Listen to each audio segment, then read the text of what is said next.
Come on, big gold belt. Come on, y'all.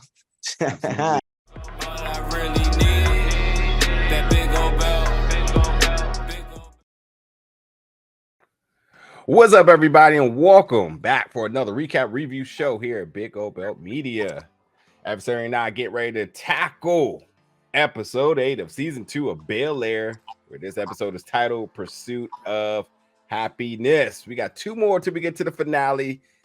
Ton of things to talk about in this episode. And I know Adversary is so happy that he finally feels that Doc has been exposed. Ooh-wee. But as I continuously try to preach to you all and even him, the show does not take those traditional and typical routes with things. So while we are still looking to make him a bad guy, I think we're going to find out that he is a man of circumstance and he was only doing what he thought was best.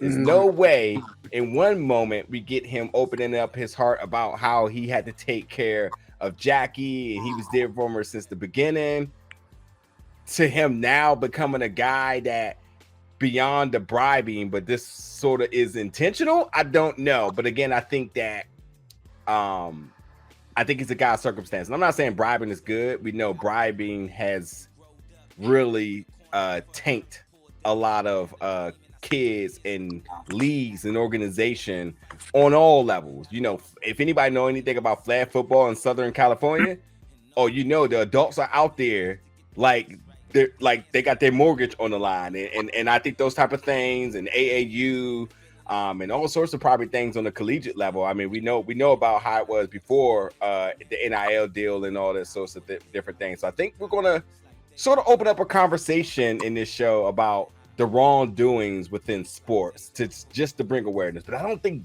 Doc is going to be the guy. Because if he's the bad guy, then who's the guy that's also approaching him? You know what I mean? But we're going to find out here anyway before we get into it. They're all crooked. Okay, fair enough. But for you, sir, I mean, let's just start off really with a soft question with this one. Is this episode 8? A lot of things are brewing up as we near the finale. What was this overall your thoughts about this episode? As this episode synopsis reads that Will discovers the truth about his teammates' absence, making him question his future. Carlton spirals out of control. Talk to me, my guy. What you thought about this episode? It's a very accurate way. That synopsis is hit the nail on the head. I liked it. I liked the twists and turns. Some of the unexpected tidbits we were given. Thought it was a fire episode. I really like how they use this episode to dive in and really explore the way that the characters are choosing to deal with the issues that were presenting themselves, an episode or 2 ago. So the ongoing storyline for everyone is starting to kind of play out or take a direction where you can see an endpoint, for the most part, you know what I mean? So I thought, again, well executed, well done. And it gave the characters a chance to really, again, show who they are and how they're going to react in certain situations. Yeah. I have a lot of thoughts, but we'll just get to them as we get to the appropriate moments within the episode. Starting off the top, where we had Aunt Viv really trying to get her apology together for the comment she made on her IG Live about the Neiman Fellowship. And honestly, Aunt Viv, in being who she is, she goes to the family. Of course, I love, and I say this each and every review, I love when Ashley is front and center, because you're getting a perspective from Ashley, you're getting a perspective from Will, you're getting a perspective from G, who G is easily the MVP of this episode for me. We'll talk about it in a little bit. But I do love how she leverages and also respects the voices within her household, and everybody's coming at different angles, and she doesn't sort of just lean one way or outside of another, but I think she definitely takes a good amount of what the criticism is to apply on where she needs to go.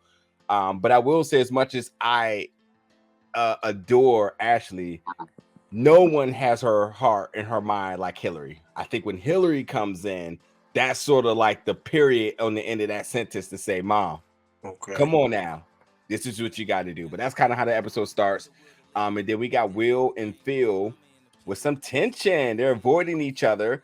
But adversary, as I have to tell you, this show don't drag things out here, and we got the two of them immediately having a conversation. And I don't know, man. I think Peacock is an amazing platform for the show. And I know they have a very, at one point they had the biggest subscription. They had the biggest number of subscribers. So without a doubt, I know this show is reaching audiences. But I think the more and more we normalize some of the things in this show, the more and more I think society is going to change. I love the fact that this was two folks who had beef, and we know how beef can go. I ain't apologizing. don't even come my way for that. I'm gonna avoid this to the end of the earth, to the point that they were able to have a civilized conversation.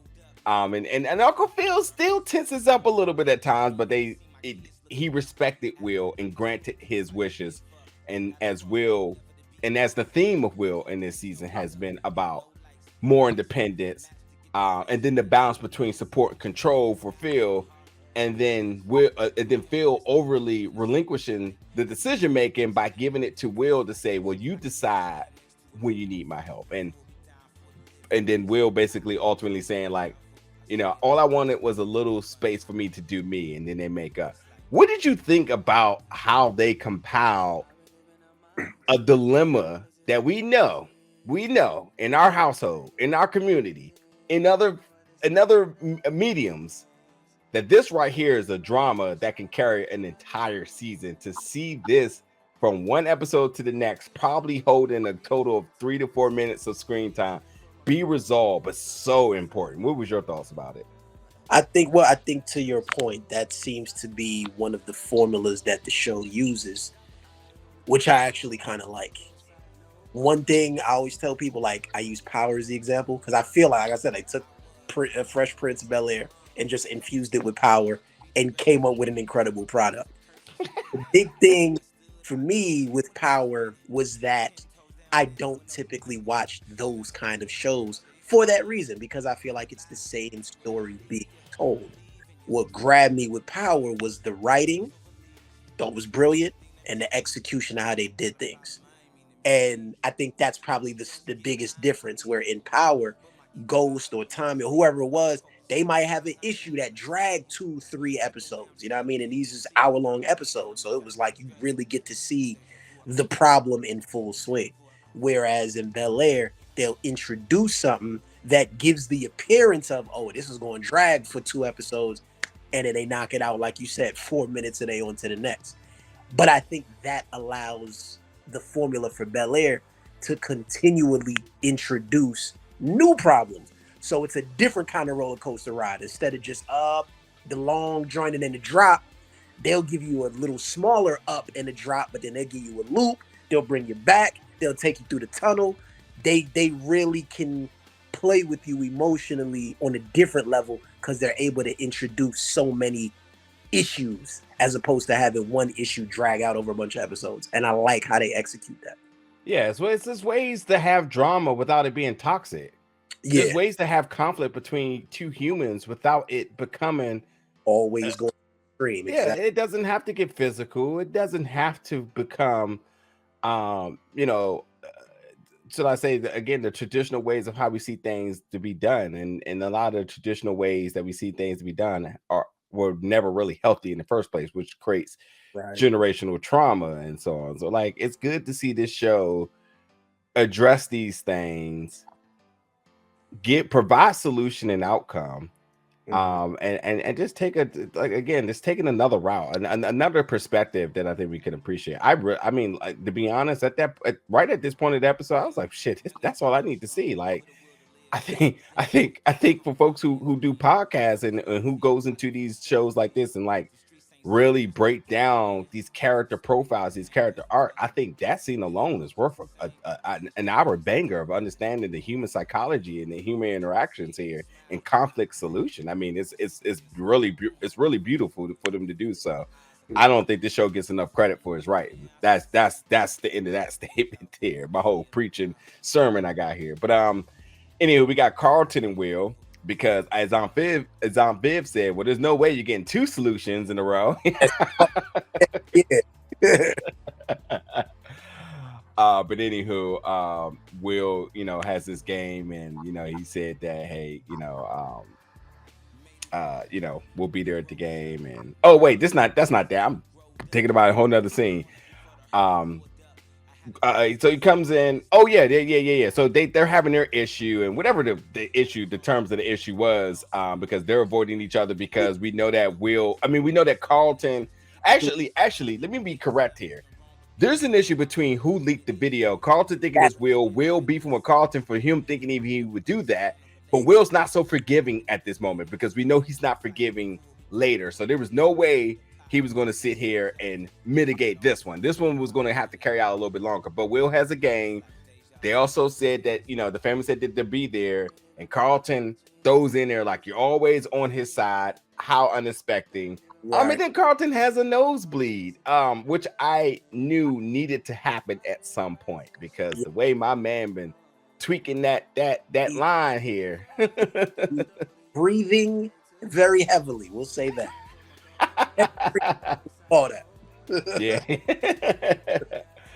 We get Will at the gym. Jackie enters, and Jackie, who I said was toxic, absolutely 1,000% holds herself accountable by saying, I was a little out of pocket. I love this dialogue, because I felt like this was exactly how somebody would address that they were out of line. You're like, I was a little out of pocket. I also don't remember. Yeah. But I apologize, which tells me that she definitely don't just get drunk. Right. But she out here be getting white boy wasted. It's real. That's a lesson. That's why I don't drink hard. I don't drink heavy now. Because I had the same instance. One night, a little bit too much. Thankfully, nothing crazy happened, but enough crazy happened where I wasn't in control, and I ain't like that. And all I kept thinking about the following day was like, yo, that could have really went left if they, it could have. Thank God. And it'd be like that. You be trying to remember, and you literally stuff just you don't remember. Yeah. Bits and pieces. So I thought I agree with you. That was a very realistic depiction of, like you said, what that conversation would sound like.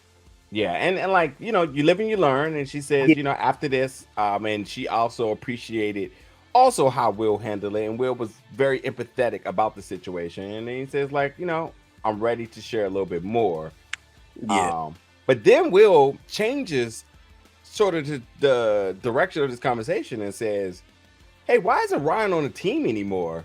I can't seem to get a straight answer. And he wants to know what's it about, and she says, like, I'm sorry, I'm confused. So he wants to know why that happened, but then Doc comes over to her and was like, hey, what was that about? And then Doc says, be careful, don't say too much. Yeah.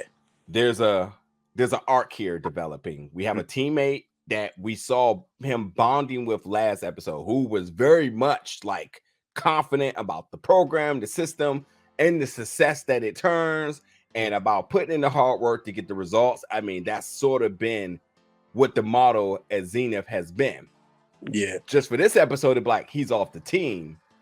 Okay, so what happened? So Will is raising very important questions. And I think for the viewers, that's not exactly how obviously there was something that was just missing here. But I think you could throw that in there without it actually being built to something.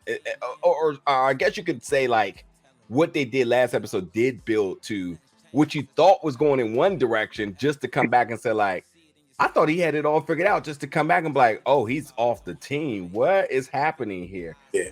I want to throw this oop to you, because I want to give you all the darkness in this. Darkness. But Doc saying, be careful, don't say too much, as he's cautioned about Jackie and Will's relationship, which obviously means that he knows something, he's doing something, but Jackie also does too.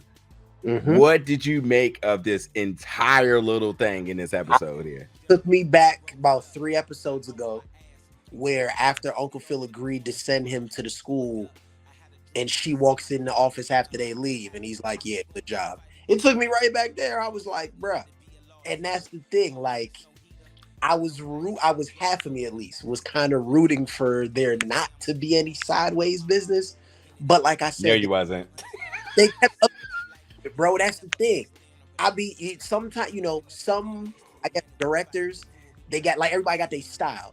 So certain people will just sleep you to death. They'll just bring stuff build you ain't see coming like, yo. And then you have other directors that will foreshadow and kind of tell you without telling you. And again, tug on those emotional strings and have you like, yo, what's about to happen? Are they going here? Are they going there? Are they going to? So I felt it was alluded to several times. You're right. And now it came to a boiling point where one of the premier members suddenly disappears or that's right. And like you said, you got a very small build up to that character in the previous episode, which leads you to believe one thing, and then it apparently seems to be something else. So I just was like, dots are connected. Good job. Don't say too much. Da-da-da-da-da. Something's going on now. So that's the, you know what I mean? That's how I took it. Yeah, you're right. That moment at the end of that episode where Doc kind of had Jackie and was basically like, good job. And we kind of like, well, what was that about? Yeah, it's intentional storytelling. And now we see that, as you mentioned, connects to this because those two and their hidden motive or suspicion, I mean, our antennas are up, you know, we're trying to figure out what it is, has created a suspicion for us that anytime they talk, we want to know what it's about. In the club, when you know, what did he potentially say to her when he brought her home drunk? Was there something there? What was the conversation the next day for them? You know, how empathetic is he about her when she's slacking off like that? Was that a business move for her then? Or tactical move for her then? And did she got off game? Like, you know, it starts to put doubt into everything that they do and they create here. So I am looking for that payoff. I have to say I'm absolutely waiting to see what the payoff is going to be. And obviously, who's Jackie loyal to? Her uncle or her boyfriend? And that's the key part I was just going to say. Because as much as they cast the shadow of doubt, I still feel like I would more trust Jackie than Doc still. You said I'm like Doc. No, it's just, bro, it's something about them, that type of character, like the subtle manipulation. Because we've seen it. It's not so much of a character that was like created for the show. It is a composite of somebody knew someone and was like, yeah, we need somebody like that on our show. I mean, we've seen it, we know it. And again, whether you played on the highest level of basketball, whether you played in Boys and Girls Club, whether you played in AAU, whether you didn't play at all, everybody knew about. And then there's tons of documentaries. Again, if you go back, if you look up like how flag football or Pop Warner or any of those football leagues that are on in California or in the Deep South, you see what happens when these coaches, when these parents, when these college scouts get involved. The shadiness is limitless, and these poor kids are pawns. And they're caught in the middle, exactly, because they play and live out their dream, and it's $1 million bags hanging over their head based on decisions they make or don't make, life-altering family relationships. Yeah, can you imagine your kid having a bounty from another adult off of a bet? Right. Because it happens. Exactly. It's crazy. It's real, and I like it. I like that they're addressing it. Yeah, so I feel you. Like I do feel the intrigue of Doc saying, okay, let's see how this character play out. But me and what the show has done, I'm like, let's see Doc actually go and make that right instead of that traditional left that they always make. But we'll see. Let's get down to some of the other events of the episode. We get G and Phil at the game, and as I mentioned last episode, G looked a little bit off when he was texting when they was at the golf the golf course.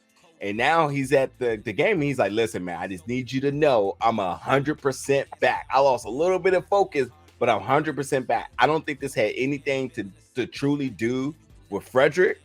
I just think that we see G happen to become a little emotional available, where G is double OG or Jason Statham.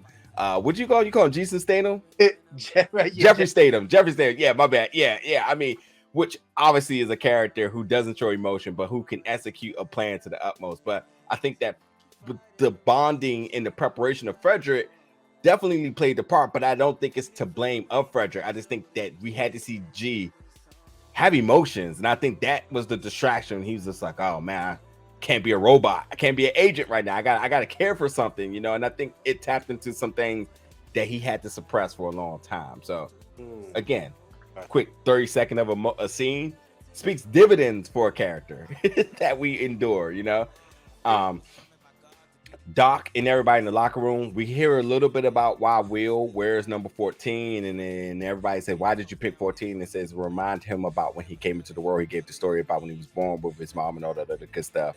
But you know, he's presented the jersey, so you know they are in full support of Will. Will has the key to the team. It's time for him to ball out. Which I gotta say, well, we'll talk about in a second. Hilary in bed depressed because of the breakup, and everybody in the house knows it. Do you have anything to say about Hilary and her depression right now? I don't, because Me neither. fortunately, again, foreshadowing, you kind of see it coming. Had they not had they not introduced the X in the manner that they did, I may have been more willing. But you could tell, bro, there's no reason for the X to get this much screen time unless they're going to use them for a plot twist. So you got that in play. Then you have the interaction between he and Jazz, the fallout from that, and then everything comes to a head at dinner and then the conversation after dinner. So, yes, Hilary is sad. I believe genuinely scared for Jazz, but I also feel like I guess because of her interpretation of him being insecure, and we kind of touched on that, like I can't say that that's all him, but that's the way she sees it. Yeah. X is here presenting in a way where he's able to kind of start to navigate his way back in. So now it makes Hilary look like, I don't want to say anything, but you know what I mean? Just like she wasn't right. She could have went about it another way.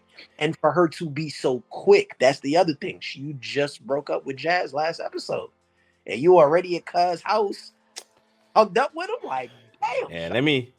Yeah, let me go ahead and remove any personal thoughts I want to say about this, but I'm just going to just quickly come to a definitive conclusion of this. Jazz is far from insecure in this, because let's just say he was 100% confident and secure in everything they done. Mm-hmm. Her actions aren't right. Exactly. No matter what his bit of his demeanor or his feelings towards it, she's wrong. She had my man, her ex, and like there was real questions asked. If there wasn't distance, y'all would have been good. Oh, you can't answer that. Cool. Oh, you just got him up at the family reunion all willy-nilly, holding the babies, dancing. Cool. Right. Okay. You know there's an issue. I understand that there was a business proposition here, but then you double down on it. Exactly. It's ways to do everything. When you have to flirt with savory circumstances, you go about as collateral damage. That's the key word here, because everybody think flirting is like some type of like a romantic or physical thing. She flirted with the idea of knowing that his platform will completely elevate every bit of tangible solutions, outcome, whatever notoriety that she needs for her brand. Oh, it was never off the table for her. It had always been a solution for that. That ain't cool. Oh, that ain't cool. You don't get to do that. Again, the realism or reality of those honest. That's how life goes. You know what I'm saying? When they tell you like nice guys finish last, there it is. Yeah. Anyway, stay depressed a little bit longer, Hilary, because right now nobody cares. But y'all can let us know. Y'all let us know. Y'all, we said our piece. Y'all can let us know in the comments if you feel like Hilary or Jazz is wrong. And at this point of the episode, still I say, because Hilary, I said double down. She about to triple down, because at this point now she doesn't care. Like, I don't care if you're gonna say they broke up. Because this whole plan was in play way before that. Yeah. If really about somebody, you're not just about to bounce, boom, boom, like overnight. You're going to take time to clear your head and Oh, the same reason that your depression got you in a chokehold right now. Like, not depressed. Anyway, game time. And I just got to say, when it comes to basketball and on this show, I think the game scenes are bomb. A lot of commentaries coming from within the game. You got Doc saying we don't lose in our house. Doc keeps looking back at this random person. Doc is calling up the play saying, hey, West Philly, take us home. Everybody in the stands is throwing jabs at each other, not physically, but there's a lot of words being thrown at each other. Will talking trash on the court. Will out here being like LeBron to Gilbert Arenas in the playoffs that time, and people heads, trying to get them way off their game. But anywho, I just thought that the ending of this game, throwing the oop at the end, just completely disrespectful, but but it's all good. And then even though they won, I have to say that Doc's demeanor was a little off to me. He had a little bit of a slow clap. And I'm sorry, there was another person that looked over at the random guy that we see later on the episode. He gives a slow clap and looks at Doc. And Doc is kind of looking like, which we know that there's something problematic about what happened with this game. To me, I started to think betting, a parent and their kid, something that had to do with point shaving. Nothing good here. When somebody's living sort of rent-free and Doc kid the way they were, gotta start the question here. We'll talk all about that because I want to bring that whole scene together. At the Neiman Fellowship meet, no Janice, but Viv was there to talk about her comments. At least she thinks he is. But listen, they say, hey, we like what you're doing because what you did connected us to a whole new demo. And we need change. And I am completely on board with stuff like this in any bit of professionalism to adapt, to change, to create a new outreach, and I mean in anything from the churches, from corporate America, from anything. You have got to adapt. And Aunt Viv brings in a new flavor and they are behind it. And they said, Janice don't speak for all of us. We getting her up out of there and we're giving you a new position, executive director position, which Viv was like, wait, isn't that? Hey, listen, don't worry about that. It's yours. Yes. And I like that that tape came from a place the last expected it to come from. She thinks about to fire me. These are two, white women that are kind of looking at the culture on the outside. So it's always the same. That's why I always tell people, never assume. Because even if somebody look like they're going to move a certain way based on your personal experience in the past. Bet on yourself. But give them the benefit of the doubt at least a little bit before you jump to the conclusion. Right. Yep. It's about to be a wrap. And they come in like, nah, we about to give you her job for real. Yeah, bet on yourself. Everything Hilary been saying. Yeah. So, anyway, let me get through a lot of stuff because we're still very early in the episode. We got Phil and G, and they seeing Doc and someone getting into it, and 007G is on deck because you already know he itching to figure out what's going on. That's what he do. This is bread and butter here. We get Lisa, Carlton, Lisa, and Carlton gets her a necklace, and this is a little bit of a reward. And I said this about Lisa, so I don't want to spend too much time on this, but as I said, Lisa's been A1. She's always got everybody back, and as she said, I don't care what the scenario may be.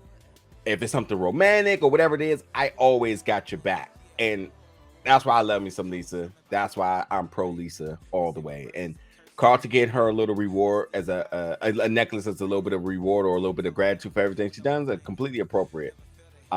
But she also did tell Carlton, people are getting behind you because what you said, and that tapped into a whole new fandom, and everybody wants to hear people be real like that. So Lisa doing what Lisa does,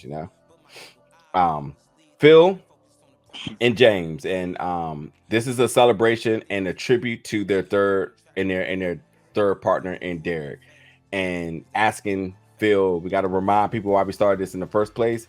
And Phil is definitely looking like he has ants in his pants because he does not know what to do. Because while we are trying to reinvest into their firm that they build, we also know that Phil has that other offer on the table where it looks like he needs to address it. Whether he had either made a decision, but he had needed to tell James that he has taken a very important meeting that he is considering, and not blindside his partner But right now, it seems like his focus needs to be on the celebration of Derek, who was their other partner that helped started it. We get Will and Carlton. We need to talk because Will tells Carlton that Derek leaked the video. Yeah, Drew leaked the video, and that makes him go tell him. yeah. So Drew and Lisa are on good terms. You also should know that, Carlton, because Lisa did mention, everybody changes. You should know that. I love that. But Carlton, you got to tell her right now what's up, and because that's important. She needs to know who she's surrounding with. So there's that. I got a note saying I'm sorry, it's not worth shit. Oh, that's right. I'm sorry. I'm like, what does this note mean? Oh, because at this point too, they do apologize. Carlton says, for what it's worth, I'm sorry. And Will says, nah. Did you see that coming? I did. No, I thought it would. I guess it was a 50-50. It didn't. I was surprised a little, but not super surprised. And I think that mainly stems from Will taking it like, yo, why would you even for a second think I would sell you out like that? Like, granted, we butt heads, we've had disagreements before, but why? What on earth would make you think I would do that to you, knowing what's at stake? And beyond that, us being the minority in the student body. Yeah. On several fronts, it's not a good look. Why would I do? Yeah, so I kind of feel him. I was hoping he would take the higher road, but I feel him, bro. And it's tough because they're family. That's his cousin. So it's like when people slight you and you ain't really close to them, that's one thing. But when you get slighted by someone you really got love for, that's what make you take it personal.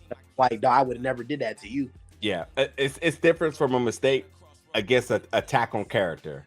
Listen, and I personally relate to this. Like, there's certain traits that you cannot point at me to do. There's certain things that you just know.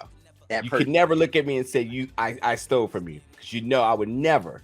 Yeah. If you come to me talking about did I steal something from you, there's an issue. It's gonna make you look at them funny now. Exactly. Oh, 1,000%. Like, you can apologize all you want, but then like there's times where you accept someone's apology, and then you still work through it.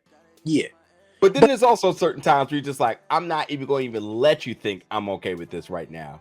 Check back in 2 hours or 2 weeks. And in the instances where you do work through it, there's still that small piece in the back of your mind where it's not like it ain't gonna be the same.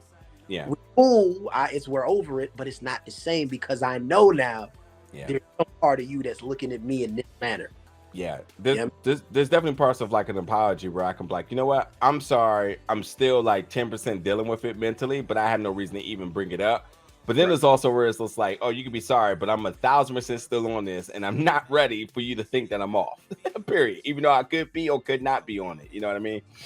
Exactly. Anyway, we got Viv and her girlfriend basically trying to just turn up and have fun, but then they bring up Erica Baker, and Viv tries to kind of lay down the foundation of what's happening here, the landscape of what's happening, saying that her and Phil got a professional connection and so on. But at the end of this conversation, to really just shortly sum it up, is that it was put in Viv's head that, listen, it's time for you to put your feelings first, because you always considering everybody else before you. Yeah, it's true. It's not the first time she's heard that, though. No, and I was gonna say there seems to be an ongoing theme of everybody getting batteries in their back. Yeah, 1,000%. Yeah. Yep. Ashley and her arch nemesis Olivia, they got a group project where they have to work with each other. We'll talk about them in a little bit. We have Hilary and LaMarcus. As Hilary says, she's here for business. LaMarcus. And you heard the line he gave her with? All right, we can do that first.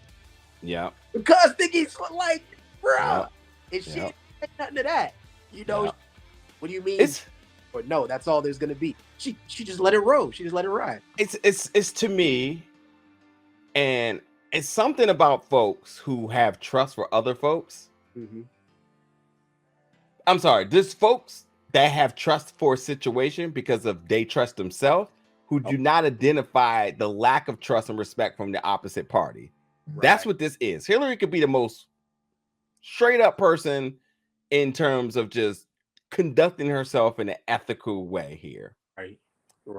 But if you know the situation is bad, Mm-hmm. and you've been warned that this situation is bad, no matter how good of a person you are still wrong for even allowing yourself to be in the situation.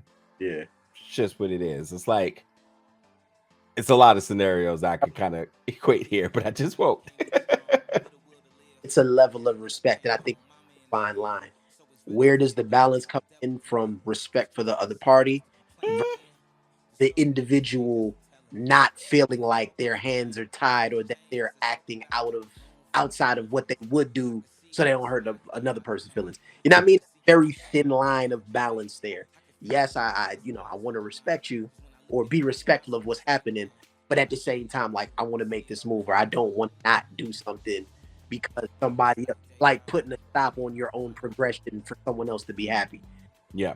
Like there's so many moving parts, and it really depends. It's like a case by case thing, but I think that's the overall issue when that scenario comes up. 1,000%. Yeah. So LaMarcus, the other issue here is LaMarcus is Hilary's here because she wants to be connected with his marketing team and the marketing strategy. But it's odd because LaMarcus has blind trust for her. She says she wants to pitch her idea, and he's just like, nah, I know you're good at what you do. But this is exactly the bias that Jazz was talking about, where there's a sense of like, while he trusts you blindly and you're willing to trust him to pitch your idea without even knowing it, is exactly the issue where Jazz is like, oh, if it had been LaMarcus, you would have had him scan that card twice. But with me, it's blind trust here. And I think it shows a level of respect to one another when somebody can say like, oh, I could close my eyes and I know you're going to do what you need to do. Exactly. Period. Anyway, Anyway, at the firm, we got Phil speaking in a tribute to Derek, who had passed because of a heart attack. Carlton seeing Lisa and Drew, he's pissed. And as she says, people change. You should know that more than anybody. And then Lisa completely friend zones him, said we will only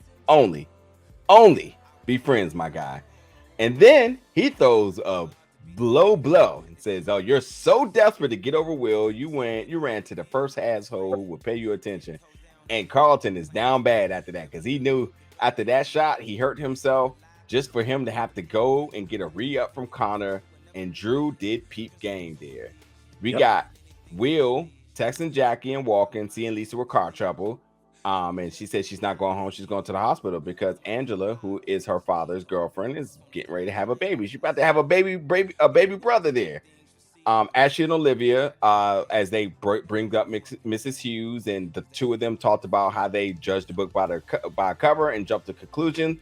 But long story short, that they both made up as they took time to get to know one another, which is another very solid lesson for everybody. Because, Olivia said, like, I was just jealous because I was her favorite, then you became her favorite. That's very elementary. So it makes sense for these kids to react that way, Found out she wasn't the snitch, so now I'm like, yo, who told? I don't believe her. It was definitely her parents absolutely did it. No, that's what it is. Olivia, I don't think necessarily snitched. I think she just reported that, and then the parents went and told, because that's who had to call in. Who else would have noticed she was getting the book? The only person that peeped game was Olivia. So that they showed that. See, that's what I'm saying. I'm wondering if it was somebody they just ain't show, or there was just an assumption made that, oh, it was someone else. Yeah. But I'm like, they don't really give us much to go on outside of it being her. So for her to sit there and say it wasn't her. Yeah, I don't think Olivia consciously knew she was getting Mrs. Hughes in trouble. I think she just thought she was doing the right thing. And I think there was a little bit of envy towards Ashley, but I think the parents ran with it all crazy. And I think the parents, who we know the parents have an issue with the curriculum, and especially anything that's not taught in the curriculum, is very much a systematic racism approach that we see now day after day after day. It was like, oh, don't be preaching that or teaching that stuff in here. It's definitely the parents getting involved that the kids feel casualty. You were creating divides between two kids, had nothing to do with it. They were just kids, and a very adolescence issue that all of us had at one point. Mad because who got what shoes or who got on what team. Like all of us had dumb shit like that. But hey, this is a conversation about how you can just mitigate very small issues by one conversation. Good to see the kids of the future leading the way here. You know what I mean? Carlton and Connor, because they go to the Connect place and they got everything. When I say everything, all the drugs, whatever you want, quarter pill, half a pill, whole brick, all that. get it how you live. Phil and Derek comes smack at Phil, says, "Oh, your little fake ass tribute," you know. Finds out about the meeting.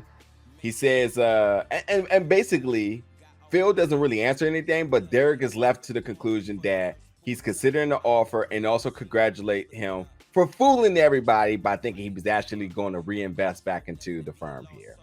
Yeah. Put that fear of God in Phil. Let him know, like, oh yeah, your whole image is gone after this. And I think he was at odds with it the whole time, because during the trip and prior to the trip, we need to do this. Do we got to do it to all these people? No, Phil, they need to hear from you. Did they have? You could see his hesitance. So it was like he wanted to say something and break it down, and maybe it just wasn't the right time, or he ain't know how. But at that point, right, Derek reveals that, you know, the lawyer world is small, the black lawyer world is smaller, and now I know. Yep. So Lisa and Will at the hospital, and Jack is texting Will all crazy, but Will decides to pick Lisa over in this one, and I'll talk about it in a second. We got Viv and Erica. Viv goes smack at her, said, "Listen." And now you backstory. Now you find out what the tension is. Yes. Yep. And basically let him know that, like, you know, if he's going to work here, we need to iron some things out, and that's just what it is. Don't come fake. Let's air it out. But as you say, we get the whole backstory here. And as Aunt Viv says, "Yeah, I know I won." And you, small side note to that, in them kind of scenarios, I respect it. Like, I understand what Viv was doing and why she did it. I just don't always feel that's the best approach to take in that kind of situation, for one reason.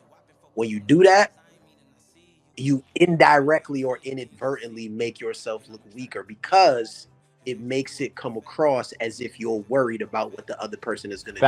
I can get with that, but I also think at the same time, because they got so much history, that you had to let her know that it's not cool. I am present, you know. Right. And that's why I say I don't knock her. I don't think she was wrong.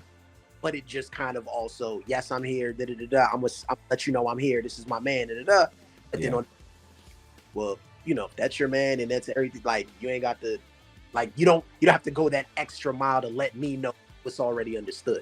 It just can cast you in a certain light that makes it look like, oh, okay, I could play with you because you're still emotional about it. Yeah, 1,000%. 1,000%. Let me run through a bunch of these other little things quick. We still got Will at the hospital, as Jackie is definitely like, "Where you at?" But he stays with Lisa.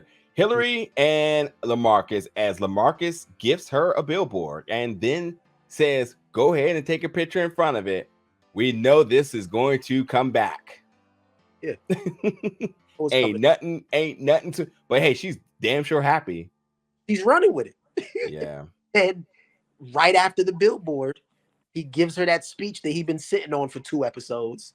And her response is, "Wow, you've left me speechless twice in one night."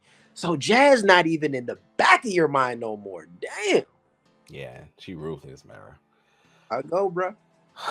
One time for my man Jazz, man. One time for my man Jazz. I hope Jazz pull up with something bad. That's what I'm hoping. We'll see. And there's 2 more episodes, so we'll see if how much that scenario gets revisited. But yeah, it's cold out here, man. Yeah, let's see Jazz pull up with Ivy. Yeah. Oh, hello. Brilliant deduction. I didn't even think about that. Yes, sir. Let's go. You couldn't say. Yep. So we get Phil and James, and he says, no more secrets. They on the same page. It's you and me. No more secret meetings. It's you and me. Let's get it rocking. I already talked about Viv and Erica. He says, you know, what I said earlier. Carlton and the boys, they are getting cooked. So, yes, when they come in, the initial plan is to get in and get out. Yeah, but they stay. Carlton sees what's really available. Well, hold on. Yeah, he puts the hand out. Well, hold on. You don't gotta. And it felt bad. I was like, come on, bro, don't do it. But like I said, it's one of the things you knew had to happen. And I brilliant that from that scene, or the onset of that scene, where it transitions into him really getting wasted and he's drinking and snorting and the song that's playing in the background. Did you catch that? No. Yeah, I don't know who the song is by, but they were saying, where is it? Because I wrote it down. If I could find it. Why you look for that? Let me just. Or Can't Stop This War in Me. Oh, okay. He's getting crushed. The song in the background is saying, "You can't stop this war in me," and I think that was the perfect song because he's literally at war with himself at that point. Yeah, on this episode of Euphoria and Bel-Air, because it was going down. All the drugs, all the pills, all the liquor, everything. They was snorting lines, they was hitting the Molly. It was just going down. But just to kind of sum this all up, he wakes up the next day. I don't know how his head is not on his shoulder because my man should be rocking right now. But he wakes up and his car's gone. They took that sexy ass Lexus he got. He's stranded. He walks out in the rain, which I'm like, all right, he should just dance now. Because, anytime you have a scene with somebody with rain on somebody with their shirt off, you got to dance. It's just a Marion or Magic Mike. You just got to dance. That's just what it is, But he's stranded. And when he's stranded, he then gets back into complete uniform, which I was just like, why would he get completely dressed like that again? But a car pulls up. Who did you guess? I thought it would either be Will or I can't forget who the other person. I said it was either Will or someone else. I said Will or Lisa. I was not expecting Aunt Viv to come, and Aunt Viv was like, what happened? I'm still to myself thinking, there's no way he should be sober, and there's no way he shouldn't reek of alcohol. That's my flaw on this. But my man is lies on lies on lies on lies. What were you saying, sir? I was just gonna say we don't know. They don't specify how much time passed between when he passes out and when it don't matter. He have a choice. You can smell like liquor for a chill 12 hours. You've been drinking like that. Ain't no way. That the should be coming out of his pores. He should be fried rice right now, bro. He has anxiety medicine, the shots, the Molly, the lines. My man should be cooked, bro. He should be at the hospital. Tolerance might be something crazy. Gotta be the lacrosse team now. Yeah, it's something we don't know about there. But anyway, for that little bit of yeah. But listen, the lies on lies on lies, and the severe factor of what these lies, the implication of these factors is that he's labeling an entire different experience that has a very serious ramifications, because this seems like a robbery.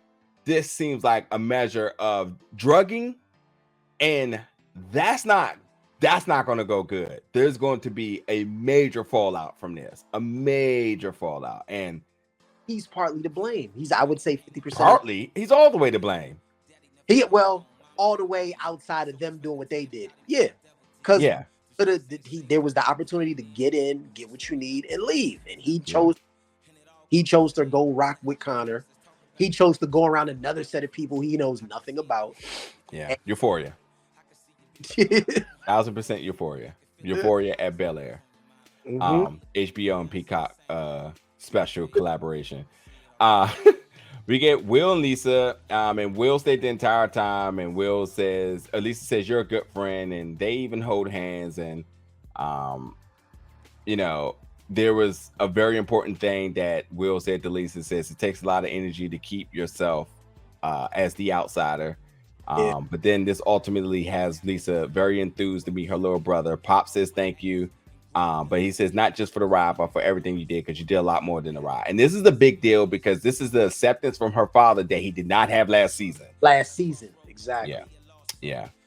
So last couple of scenes of this episode, we have my favorite in G and Carlton. It is the first 48, because my man G gives him the tea, and first 48, you usually get the Coke or you get the cigarette, but we know, well, he can't get that. So he gets the tea, because this is the British first 48. And he is being asked first of all, G is completely drilling the hole through him, and he says, "Listen," as we hear Phil and Viv in the back in another room, like, none of this makes sense. You know, we have the meds in his alcohol, and now Viv and Uncle Phil are trying to figure out how they're gonna go about this. And Agent G is at work here, just looking in, trying to get him to break. Carlton can't even sit straight because G is doing what he's doing. And he's keeping a close eye. As they said, they're keeping a close eye on him. And then G says, "Yeah, we all will." And then the news about Doc comes about here.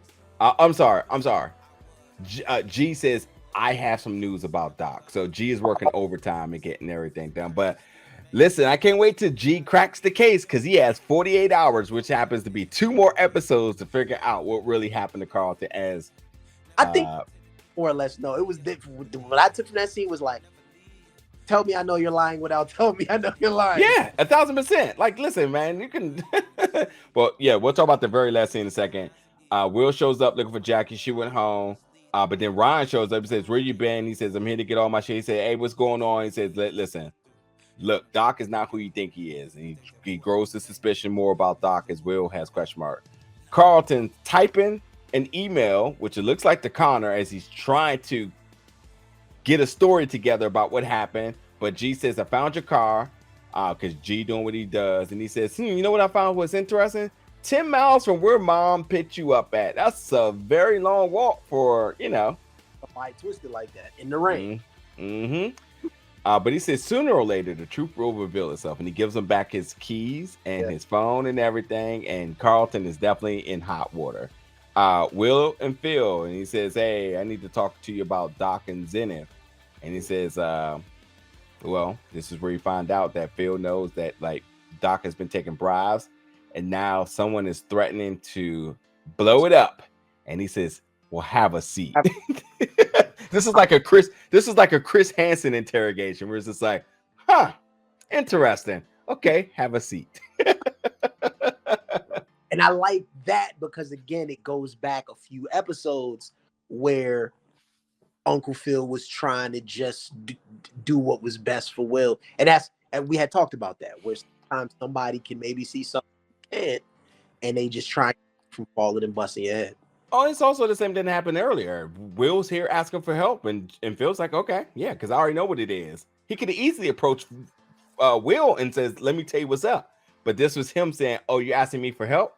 Okay, well, let's talk about it." Because the 007G and Mr. Philip Banks were already cracking the case here. So we'll see. Anywho, folks, this is episode 8. We got 9 and 10 coming to you very soon. Get in the comments, let us know your thoughts about episode 8, the predictions going forward in the season. We got 2 more to go. I can imagine that the finale is going to be crazy, but y'all can get in the comments, let us know your thoughts all about it right now. Your predictions, your thoughts, and all that other good stuff. Do we trust Doc? What will Hilary do? What is Jazz going to do when he return? You know, who is in Doc's pocket? And as I look forward to 007G cracking the case on Carlton and the truth behind his Euphoria night. Yes. You have to wait. Be another surprise weigh-ins in the last episode. Yeah. And on the next episode of the first 48, mixed with Bel-Air and Euphoria. Anyway, folks, we stop fooling around. We'll see y'all next week.